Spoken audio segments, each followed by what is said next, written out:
श्री गणेशाय नमः। श्री हरि। वेद कथांक। वेदो नारायण साक्षात। वेदों में भगवत कृपा। आचार्य श्री मुंशी राम जी शर्मा। कलेश बहुल जगत में कभी कभी सुख की स्वल्प झलकियां भी अविवेकी के सामने आती रहती हैं, पर दुख तो आकर प्राणी को ऐसा दबोच लेता है जैसे बिल्ली चूहे को। इसीलिए महर्षि पतंजलि ने कहा, विवेकी पुरुष सुखों के परिणाम तप संस्कार आदि का सूक्ष्म रूप से विचार कर इस जगत में सभी दृश्यों को दुख में ही मानते हैं। दृश्य भोगात्मक है। भोग में सुख दुख दोनों ही प्राप्त होते हैं। सुख भी एकांततः सुख नहीं होता, वह दुख से मिश्रित रहता है। सुख भोग में जो आयास और परिश्रम करने पड़ते हैं वे स्वतः कलेशप्रद है। एक सुखाभिलाषा पूरी हुई तो दूसरी उत्पन्न हो जाती है। अभिलाषाओं का अंत नहीं, इसीलिए सुख प्राप्ति के इस पथ में दुखों का अंत नहीं। तो क्या दुख अनंत है, असीम है? क्या इनका अंत नहीं हो सकता? ऋषि आश्वासन देते हुए कहते हैं, दुख स्वादि है, अनंत नहीं। जो भोगे जा चुके हैं अथवा भोगे जा रहे हैं उन दुखों को त्याग किया जा सकता है, किंतु भविष्य के दुखों का नाश किया जा सकता है। दुख सावधि है, अनंत नहीं। जो भोगे जा चुके हैं अथवा भोगे जा रहे हैं उन दुखों का त्याग नहीं किया जा सकता है, किंतु भविष्य के दुखों का नाश किया जा सकता है। योग दर्शन के अनुसार कलेश में पांच रूप हैं। कलेश के पांच रूप हैं: अविद्या, अस्मिता, राग द्वेष और अभिनिवेश। इन पांचों प्रकार के कलुषों का क्षेत्र अविद्या ही है। कलेश कभी असुप्त हो जाते हैं, कभी कम हो जाते हैं, कभी ऐसे काट भी दिया जा कभी उन्हें काट भी दिया जाता है और कभी वे अपने विशाल रूप को खुलकर प्रकट करने लगते हैं। अभिनिवेश मृत्यु का कलेश है और यह कलेशों में सबसे बड़ा है। यह प्राय सभी के सिर पर चढ़ा रहता है। विश्व का कोई भी जन्मधारी प्राणी या पदार्थ इसके प्रभाव से मुक्त नहीं हो सकता। इसे स्वर स्वाही कहा जाता है। बिना किसी भी चिंता किए यह अपने रस में ही बहता रहता है, पर है यह भी अविद्या के क्षेत्र में ही पनपने वाला। ज्ञान का प्रकाश होते ही इसका प्रभाव समाप्त हो जाता है। जब तक देह है तब तक मृत्यु भी उसकी संगनी बनी है, परंतु ज्ञान का नाश मृत्यु के प्रभाव को ही कम नहीं करता, उसके भय को तथा उसी उसको भी समाप्त कर देता है। भगवती श्रुति के शब्दों में जगजाल के कण कण में एक ही विभूति रमी हुई है। प्रत्येक प्राणी के अंतःस्थल में उसका निवास है। वह सबके हृदय देश में स्थित है। अंतर्यामी रूप में रमकर भी सबके सबसे पृथक है।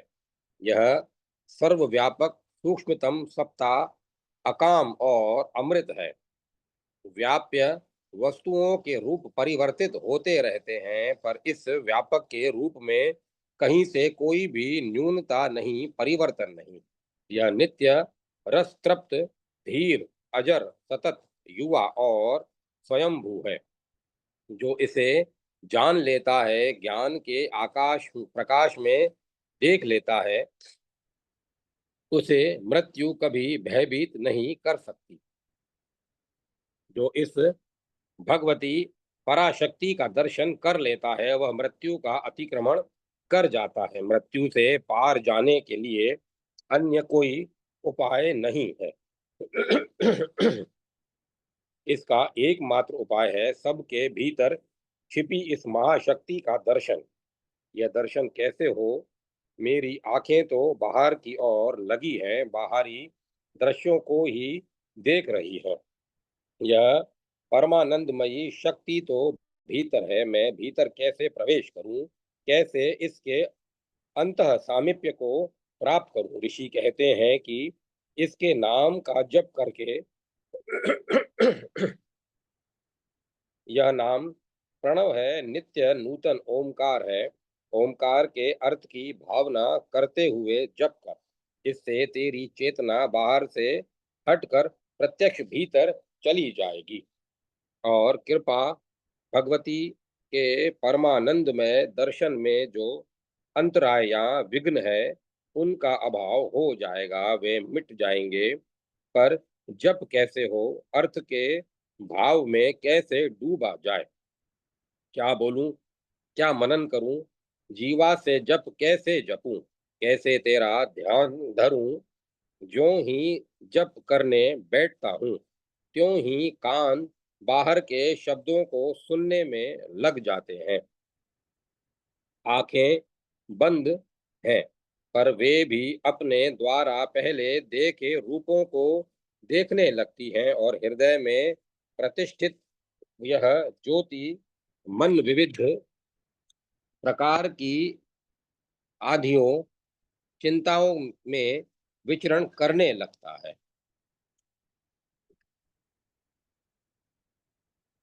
नाम का जप और अर्थ का भावन दोनों रुक जाते हैं। ऋषि कहते हैं कि यदि ऐसा है तो भी तू धैर्य धारण कर, चिंता मत कर, क्योंकि तू जो कुछ कहेगा उन प्रचेतस महादेव के लिए जैसे भी शब्दों का प्रयोग करेगा, वे तेरा मंगल ही करेंगे। जैसे बने वैसे तू जीवा से नाम रटता रह। मन भागता है, भागने दे। आंख और कान अपने अपने विषयों में दौड़ लगाते हैं, लगाने दे। तू नाम को मत छोड़। प्रभु के अतिरिक्त तू अन्य किसी की स्तुति मत कर। भगवत विरुद्ध किसी प्राणी, पदार्थ या परिस्थिति को हृदय में महत्व मत दे, क्योंकि ऐसा करने से तू परमार्थ से भ्रष्ट हो जाएगा। तू एकमात्र अपने प्रभु को पकड़, उनके आश्रय का परित्याग मत कर।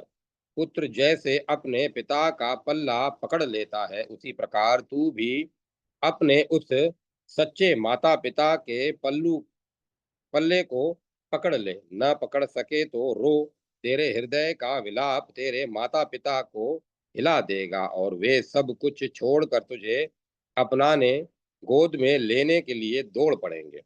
प्रभु का बल अनंत है, उनकी शक्ति असीम है, उनके रक्षण उपाय अनेक हैं। तू रो रो कर अपना रुदन स्वर, हृदय से निकली आर्त पुकार उनके निकटतम पहुंचा।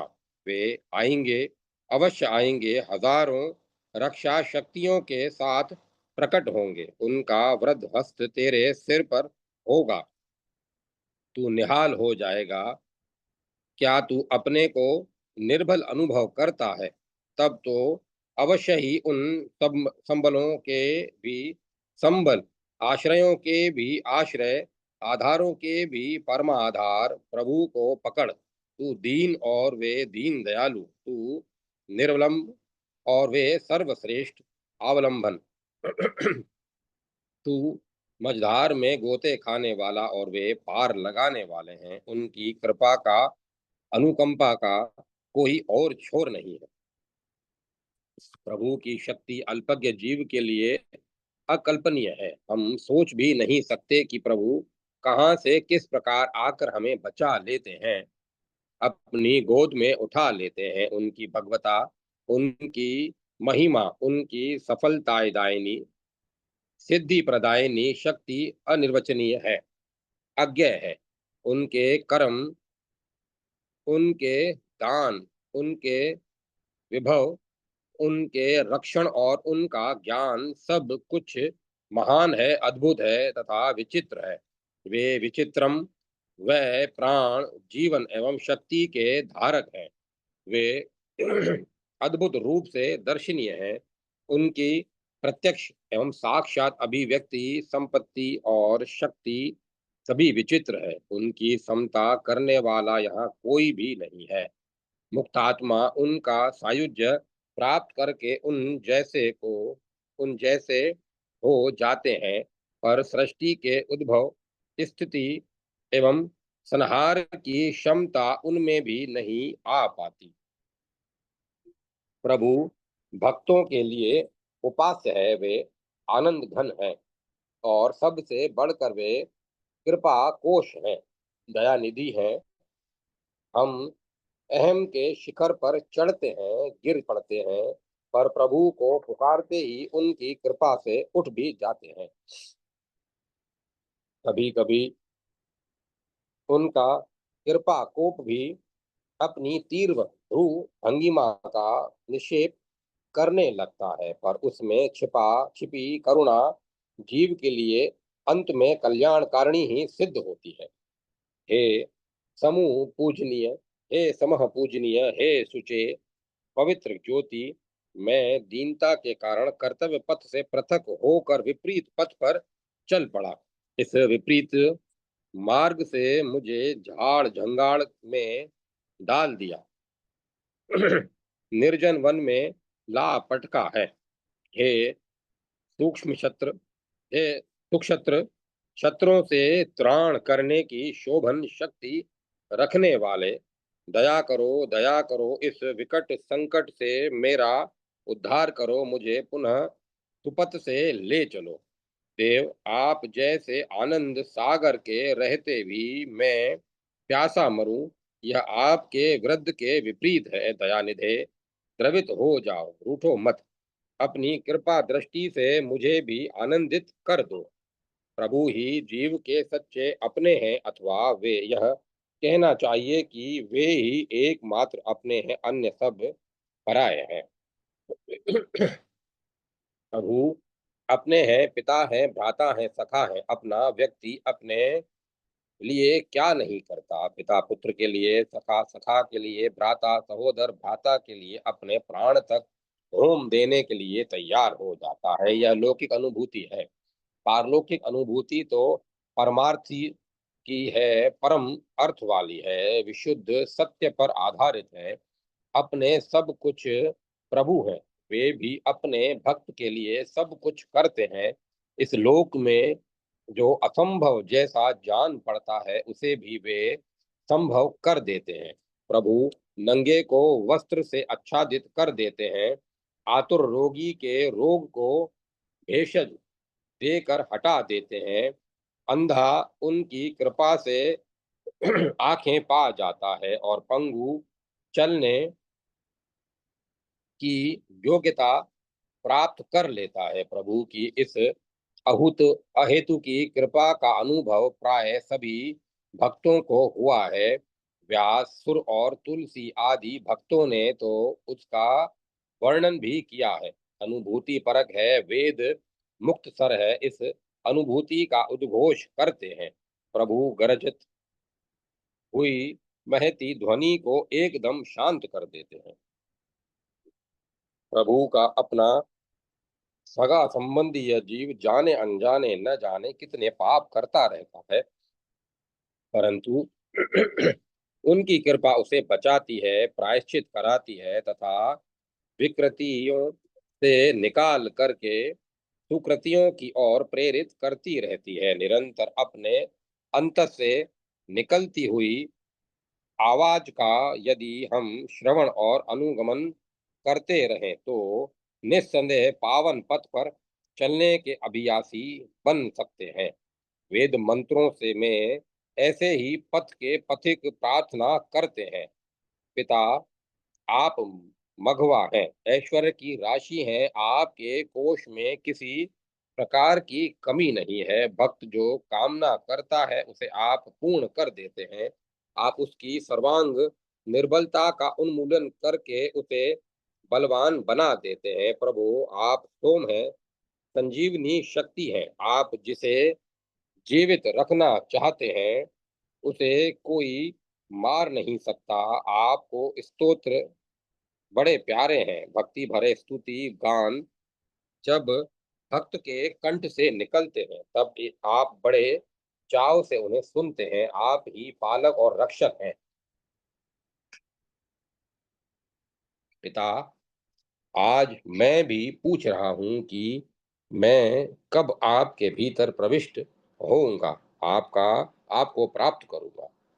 कब यह अवसर आएगा जब मैं आप जैसे वर्णनीय का अपनत्व प्राप्त करूँगा? आप ही एकमात्र यहाँ वर्ण करने योग्य हैं। किसी को चुनना है तो वह एक आप ही हैं। आप ही पथ के विघ्नों को हटाने वाले हैं। पिता, क्या आप मेरे इस हव्य को ग्रहण करेंगे? मेरी पुकार को सुनेंगे? क्या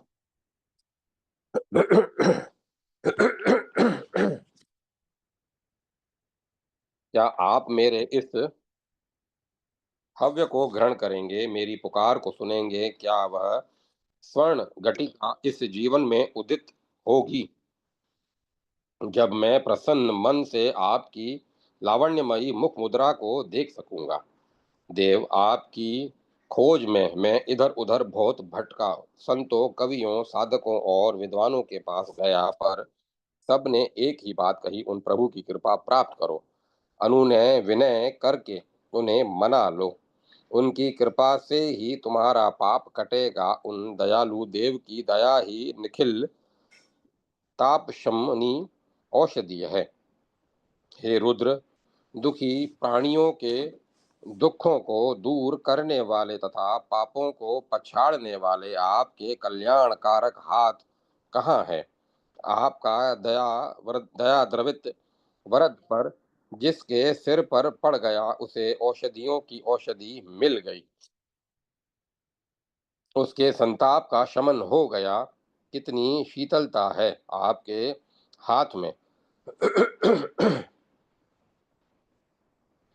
दाहक अग्नि एकदम बुझ गई, शांत हो गई। भक्त तड़प रहा था, पाप का प्रचंड पावक धक धक कर जल रहा था। आपके कृपा कर का स्पर्श होते ही न जाने वह कहाँ छू मंतर हो गया। एक नहीं अनेक बार ऐसे अनुभव हुए। क्या दिव्य शक्तियों के प्रति मैंने कोई अपराध किया था? पिता, आप ही जाने। मैं तो इतना ही जानता हूँ कि आप मेरे साथ रहते हैं, और यदि कोई पाप इस मन से या तन से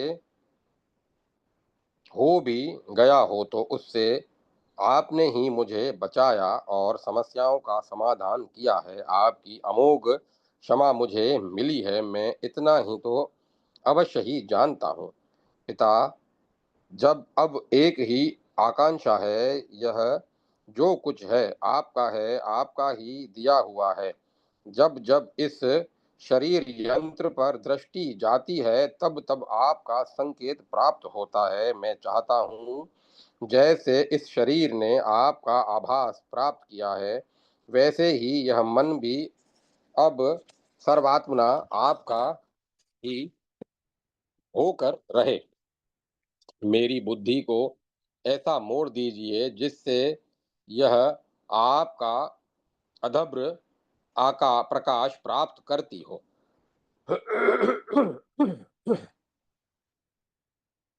मेरी शिल्पकारिता, काव्य कला और बुद्धि विशारदता की सार्थकता इसी में है कि वह आपका ही सत्वन करे। आपके ही सामने झुके, कोई ऐसी युक्ति बतलाइए जिससे मेरी साधना आपके मन को प्रसन्न कर सके।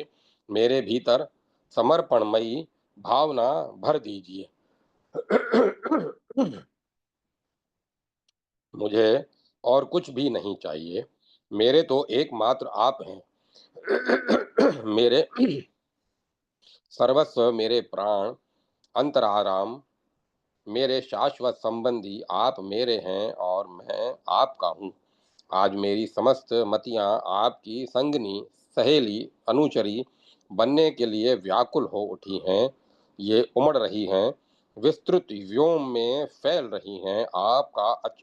आपका अचल छूने और पकड़ने के लिए इस आकाश में आपके कुछ चिन्ह पाए जाते हैं। इसीलिए ये मतियां आकाश में संतनित हो रही हैं।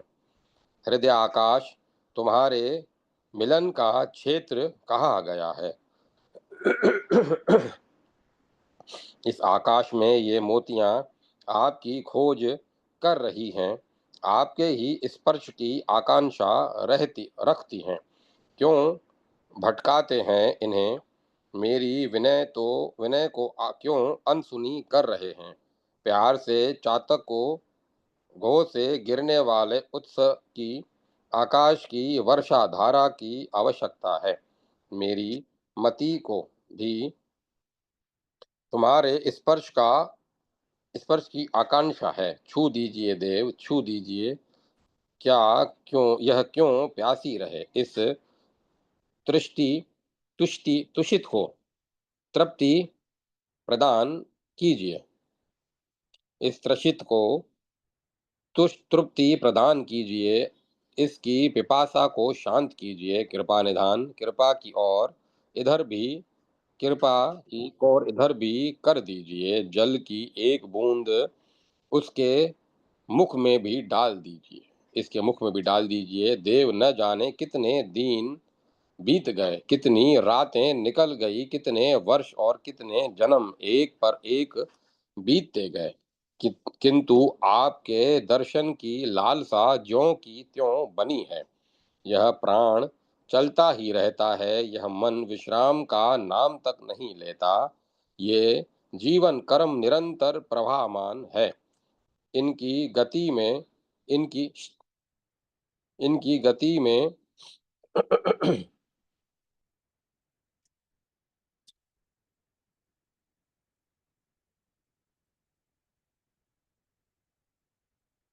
देव न जाने कितने दिन बीत गए, कितनी रातें निकल गई, कितने वर्ष और कितने जन्म एक पर एक बीतते गए, किंतु आपके दर्शन की लालसा ज्यों की त्यों बनी रही। यह प्राण चलता ही रहता है, यह मन विश्राम का नाम तक नहीं लेता।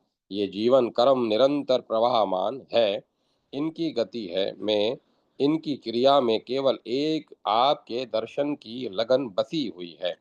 इस असत नाम रूप के प्रपंच में आप ही एकमात्र सत्य हैं। आपकी प्राप्ति की आकांक्षा में ही ये प्राण और मन धावमान है। ये मतियां विस्तृत हैं, इनकी गतियों की गति परम गति और परम लक्ष्य एकमात्र आप हैं। मेरे एकमात्र इष्ट देव, आपके अतिरिक्त अन्य कोई भी त्राता नहीं है।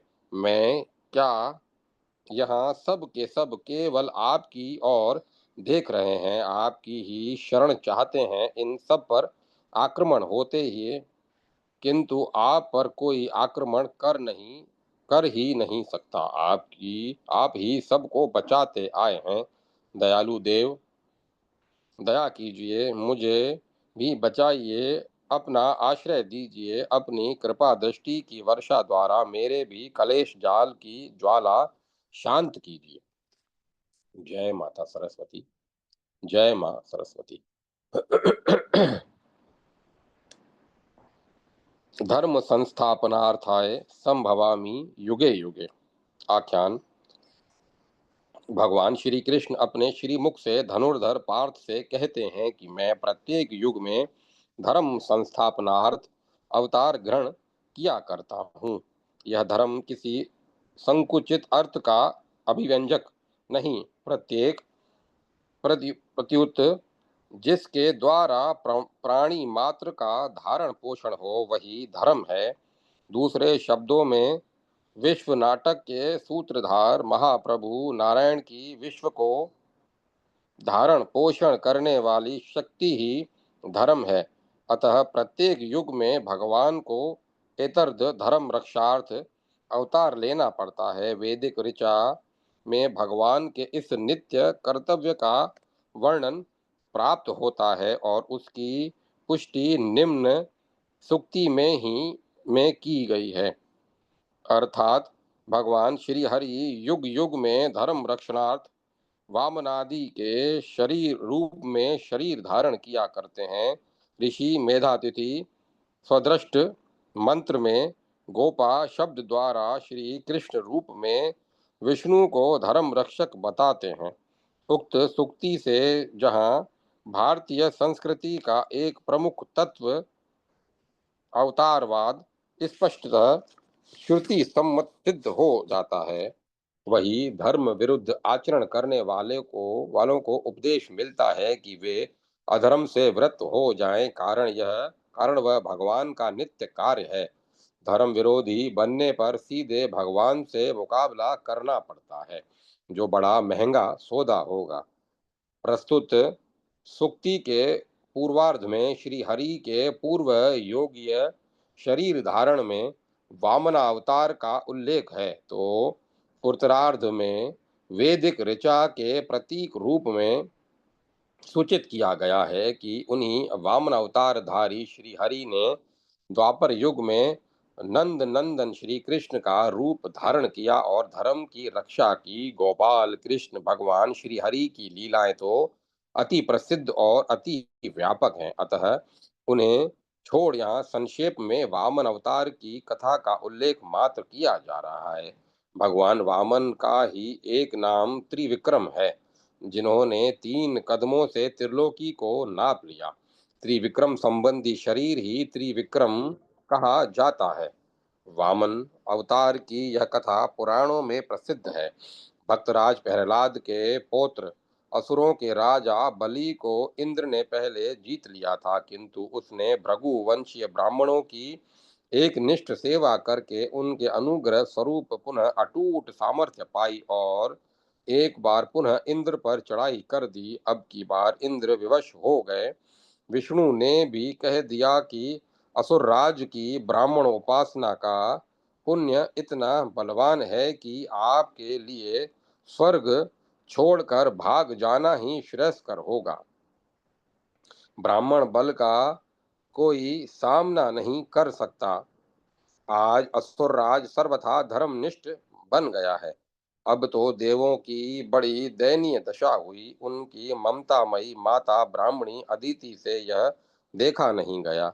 उसने जब अपने पिता ब्राह्मण श्रेष्ठ कश्यप ऋषि से अंतर की यह वेदना प्रकट की, तब उन्होंने देवों को असुरों से भी श्रेष्ठ ब्रह्म बल धर्म बल अर्जन करने की सलाह देते हुए कहा कि धर्म मूर्ति धर्म रक्षक नारायण ही यह पीड़ा दूर कर सकते हैं, क्योंकि असुर राज पूर्ण धर्मनिष्ठ हो गया है।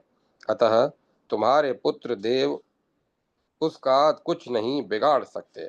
फलस्वरूप अदिति ने उग्र तप किया, पयोव्रत का अनुष्ठान किया। उस पुण्य के प्रभाव से भगवान श्री विष्णु उनके घर वामन रूपधारी पुत्र के रूप में प्रकट हुए और कामना पूरी करने का वचन देकर उन्होंने माता को आश्वस्त किया।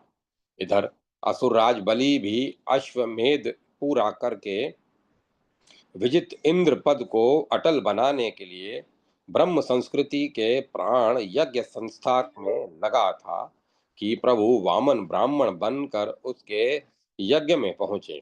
स्वागत के बाद बलि ने अतिथि से अभिष्ट मांगने की प्रार्थना की, तो प्रभु ने 3 पग पृथ्वी मांगी।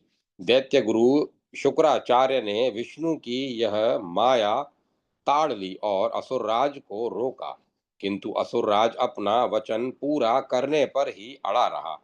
विष्णु ने 2 पगों में भूलोक एवं स्वर्गलोक को माप लिया और पुनः इंद्र को स्वर्ग का राज्य सौंप दिया। तीसरा पग नापने के लिए बलि के पास अपना कोई स्थान ही न रह गया।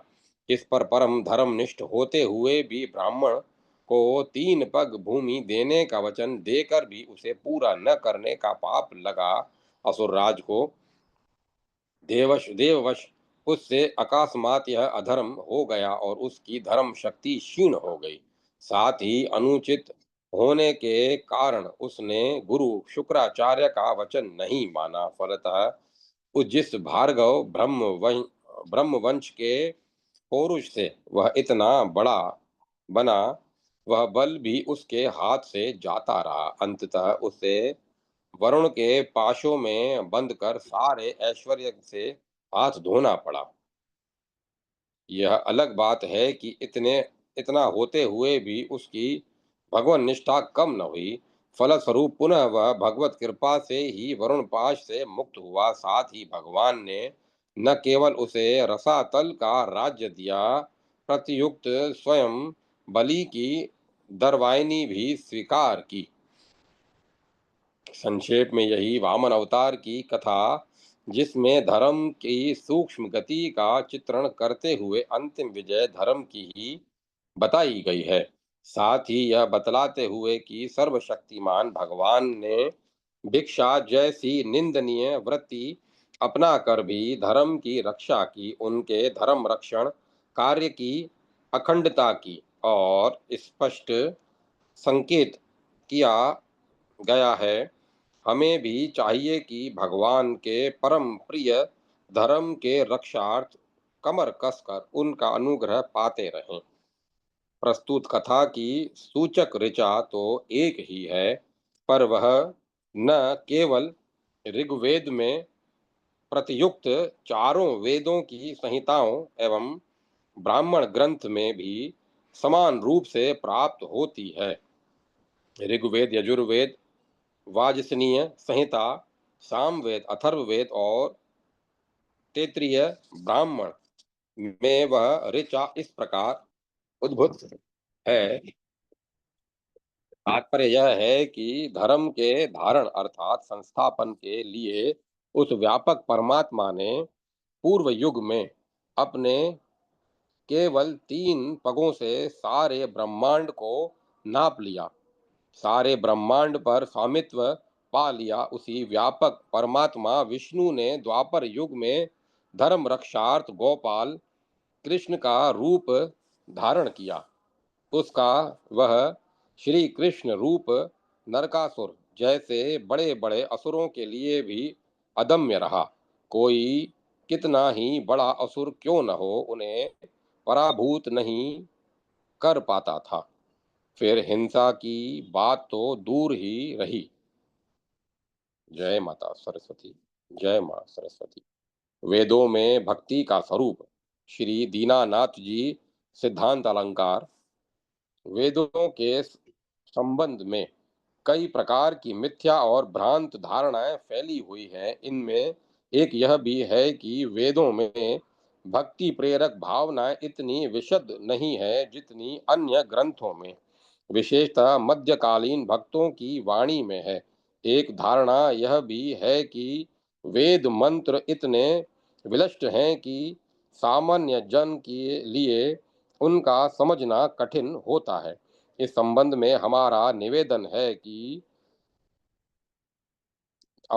यह है कि यदि संस्कृत भाषा का और विशेषतः वैदिक संस्कृत का तनिक भी ज्ञान हो तो वेद के अधिकांश मंत्र मंत्र सहज ही समझ में आ जाते हैं। वेदों की संस्कृत भाषा उस संस्कृत से कई अंशों से में भिन्न है, जिसे हम वाल्मीकि रामायण, महाभारत और गीता में पढ़ते हैं। उदाहरण के लिए देव शब्द का तृतीया विभक्ति का बहुवचन प्रचलित संस्कृत में देव है, देवः होता है, पर वेद में प्राय देवेभ्यः का प्रयोग आता है। वेदों को वेद से समझने का और पूर्ण श्रद्धा के साथ उसका अध्ययन करने का यदि प्रयत्न किया जाए तो निश्चित रूप से सारी दिक्कतें दूर हो सकती हैं। गुरुजनों और विद्वत पुरुषों से नम्रता पूर्वक शंका निवारण तो करते ही रहना चाहिए। भक्ति का स्वरूप वेद वस्तुतः भक्ति के आदि स्तोत्र हैं। यदि हम भक्ति का भक्ति का स्वरूप समझ लें तो वेदों में वर्णित भक्ति तत्व को समझने में सुगमता होगी। भक्ति का लक्षण शास्त्रों में इस प्रकार किया गया है, अर्थात परमेश्वर में अविचल और एकांतिक भावना तथा आत्मसमर्पण की उत्कट आकांक्षा को भक्ति कहा गया है। हमें यह भी नहीं भूलना चाहिए कि भक्ति शब्द धातु से प्रत्यय लगकर सिद्ध होता है, अर्थात भक्ति हृदय की उस भावना का नाम है जिसमें साधक जहाँ एक और पूर्ण भाव से ब्रह्म में अनुरक्त हो और सर्वतो भावेन अपने को ब्रह्मार्पण करने वाला हो। वहाँ साथ ही ब्रह्म द्वारा रचित यह सारी सृष्टि के प्रति सेवा की भावना रखने वाला भी हो। यजुर्वेद के शब्दों में वेद का भक्त कहता है, हे समर्थ, मुझे शक्ति संपन्न बनाओ, मैं सब प्राणियों को मित्र की दृष्टि से देखूं और सब प्राणी मुझे मित्र की दृष्टि से देखने वाले हों। हम सब परस्पर मित्र की दृष्टि से देखें। वैदिक भक्ति की एक और विशेषता है, आगे चलकर जिसका मध्यकाल में लोप हो गया, वह यह कि वेद में आपको ऐसा कोई मंत्र नहीं मिलेगा जिसमें उपासक साधक और अथवा भक्त अपने को अधम नीच पापी खल दुष्ट और पतित इत्यादि कहे अथवा प्रभु को किसी प्रकार का अवलंब दे। इसका कारण यह है कि वेद में भक्ति के साथ शक्ति का सतत और अविच्छिन्न संबंध माना गया है। वेद के द्वारा प्रभु यह आदेश देते हैं कि निर्बल और अशक्त आत्मा सच्चा भक्त नहीं बन सकता। इसीलिए वेद में भक्त प्रभु को तेज वीर्य शक्ति बल औज और सहन शक्ति का अजस्त्र भंडार मानता हुआ उससे तेज वीर्य शक्ति बल औज और सहन शक्ति की कामना करता है। वेद का भक्त कितना सशक्त और कितना आत्मविश्वासी है, यह इस मंत्र के अंश में देखिए। मेरे दाएं हाथ में कार्य शक्ति है और बाएं हाथ में विजय है। इसका यह अभिप्राय नहीं प्रभु के प्रति प्रणमन की भावना। इसका यह अभिप्राय नहीं कि वेद में ब्रह्म के प्रति साधक की प्रणमन विनम्रता और आत्मलघुता की भावना का निराकरण है। निम्नलिखित मंत्रों में भक्त कितनी तन्मयता के साथ विशाल प्रभु चरणों में अपने को नतमस्तक हो उपस्थित करता है, इसका सम्यक निदर्शन हुआ है। भूत भविष्य वर्तमान जो प्रभु है अंतर्या भूत भविष्यत वर्तमान का जो प्रभु है अंतर्यामी, विश्व व्योम में व्याप्त हो रहा जो त्रिकाल का है स्वामी, निर्विकार आनंद कंद है जो केवल्य रूप सुखधाम, उस महान जगदीश्वर को मैं अर्पित मेरा नमन प्रणाम। सत्य ज्ञान की परिचायक यह पृथ्वी जिसके चरण महान, जो इस विस्तृत अंतरिक्ष को रखता है निज उदर समान, शीर्ष तुल्य है जिसके शोभित यह नक्षत्र लोक द्युतिमान, उस महान जगदीश्वर को है अर्पित मेरा नम्र प्रणाम। प्रभु से हम क्या मांगे, यह निम्न मंत्र में देखिए। हे प्रियतम, हृदय गुहा के अंधकार को विलीन कर दो, नाशक पाप को भगा दो, और हे ज्योतिर्मय, हम जिस ज्योति को चाहते हैं वह हमें दो। शरणागति की भावना, भगवान अशरणों के शरण हैं, उन्हीं की कृपा से मेरा उद्धार हो सकता है।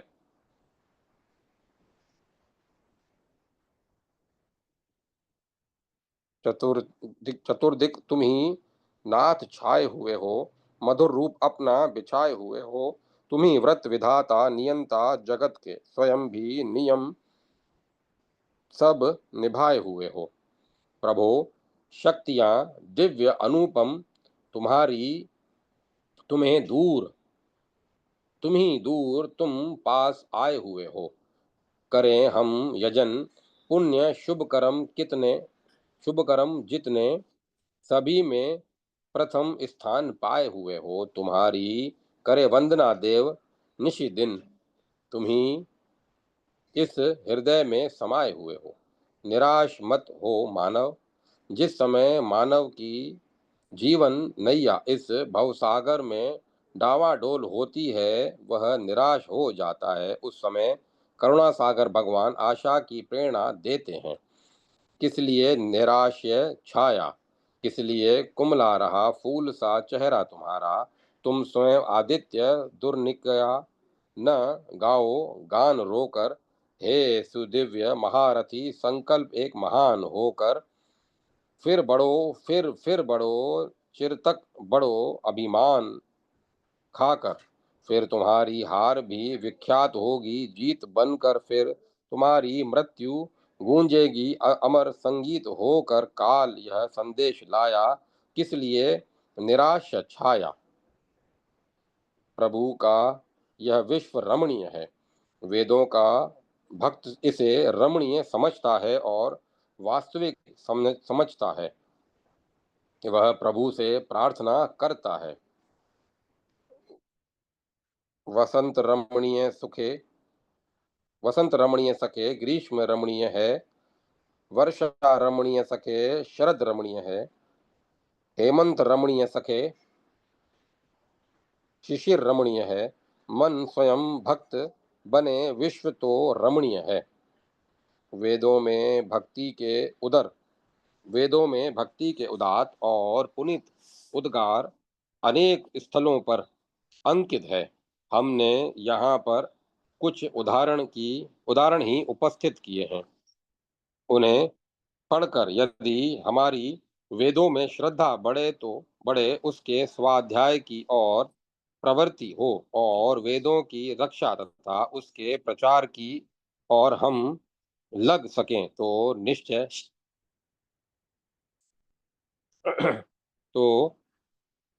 निश्चय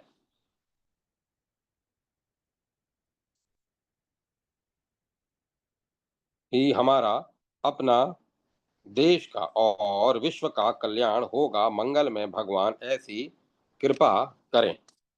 जय माता सरस्वती। जय माता सरस्वती। ब्रह्म क्या है? आख्यान। गर्ग गोत्र में उत्पन्न बलाका के पुत्र बलाकी नाम के एक प्रसिद्ध ब्राह्मण थे। उन्होंने संपूर्ण वेदों का अध्ययन तो किया ही था, वे वेदों के अच्छे वक्ता भी थे। उन दिनों संसार में सब और उनकी बड़ी ख्याति थी। वे कुशीनर देश के निवासी थे, परंतु सदा विचरण करने के कारण कभी मत्स्य देश में, कभी कुरु पांचाल में और कभी काशी और मिथिला प्रांत में रहते थे। इस प्रकार वे सुप्रसिद्ध गार्ग्य बाला की एक दिन काशी में विद्वान राजा अजात शत्रु के पास गए और अभिमान पूर्वक बोले, राजन, आज मैं तुम्हें ब्रह्म तत्व का उपदेश करूंगा। इस पर प्रसिद्ध राजा अजात शत्रु ने कहा, आपकी इस बात पर हमने आपको एक सहस्त्र गौएं दी। आज आपने हमारा गौरव राजा जनक के समान कर दिया, अतः इन्हें स्वीकार करके हमें ब्रह्म तत्व का शीघ्र उपदेश करें।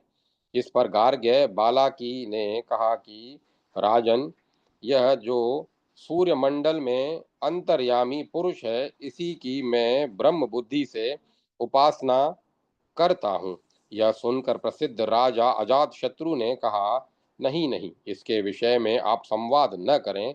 निश्चय ही यह सबसे महान शुक्लांबरधारी तथा सर्वोच्च स्थिति में स्थित सबका मस्तक है।